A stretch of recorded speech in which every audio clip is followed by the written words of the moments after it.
হাডুডু খেলার সিস্টেমটা জানেন তো নিশ্চয়ই, পা ধরে টান দিয়ে রেখে দিতে হয়, আগে বাড়তে চাইলে পা ধরে টান দিতে হয়।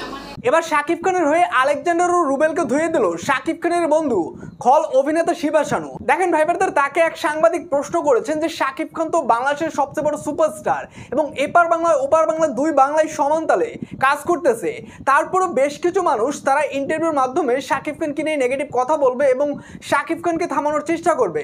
তো এই বিষয়ে আসলে আপনি কি বলবেন? শিবা শানু আলেকজান্ডার ও রুবেলকে ইঙ্গিত করে বলেন যে আমাদের জাতীয় খেলা হচ্ছে হাডুডু। তো এই সকল শিল্পীরা শাকিব খানকে পিছ থেকে টেনে ধরার চেষ্টা করে, বাট শাকিব খান কিন্তু থেমে নাই। তিনি এপার বাংলা ওপার বাংলা দুই বাংলায় বড় রকমের একটা ফ্যান তৈরি করছে, যেটা বাংলাদেশ চলচ্চিত্র ইন্ডাস্ট্রিতে এখন পর্যন্ত অন্য কোনো হিরো এখন পর্যন্ত জনপ্রিয়তায় ভালোবাসা এবং শাকিব খান যে উপরে উঠছে সেটা কিন্তু অন্য কোনো শিল্পী এখন পর্যন্ত পায় নাই। দেখেন শিবা শানু শাকিব খানের বন্ধু বলেই নয়, তিনি বরাবরই শাকিব খানকে নিয়ে পজিটিভ কথা বলে আসছে এবং যারা শাকিব খানকে নিয়ে নেগেটিভ কথা বলে তাদেরকে তিনি ইঙ্গিতপূর্ণভাবে কড়া জবাব দিয়ে দেন। আলেকজান্ডার এবং রুবেল তার সহকর্মী হলো, তিনি কিন্তু শাকিব খানের বেলায় তাদেরকে একটু ছাড় দিয়ে কথা বলেননি।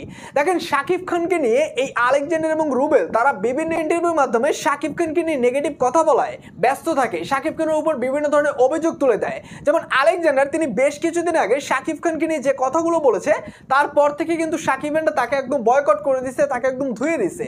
তারপরও তিনি বিভিন্ন ইন্টারভিউর মাধ্যমে শাকিব খানকে ইঙ্গিতপূর্ণ করে আরও নানা ধরনের বাজে বাজে কথা বলে। তো এই প্রসঙ্গ শিবা শানুর কাছে রাখতেই তিনি এই দুইজন ব্যক্তিকে একদম ধুয়ে দেন। আমার কাছে ব্যক্তিগতভাবে বেশ ভালোই লাগছে, কারণ শাকিব খানের বন্ধু হয়ে তিনি শাকিব খানের পাশে থেকে এবং শাকিব খানকে নিয়ে কেউ নেগেটিভ কথা বললে তার বরাবরই তিনি সেই কড়া জবাবটা তিনি দিয়ে দেন। আলেকজান্ডার এবং রুবেলকে ইন্ডাস্ট্রির বেশ কিছু মানুষ পছন্দ করে না, কারণ তারা পরনিন্দা পরচর্চা করে। যেমন শাকিব খানকে নিয়ে এই দুই ব্যক্তি প্রত্যেকটা ইন্টারভিউর মাধ্যমে শাকিব খানকে নিয়ে বদনাম গাবে, যে কারণে ইন্ডাস্ট্রির সিনিয়র অভিনেতারাও তাদেরকে পছন্দ করে না। এবার শিবা শানুও তাদেরকে নিয়ে মুখ খুলতে বাধ্য হলেন।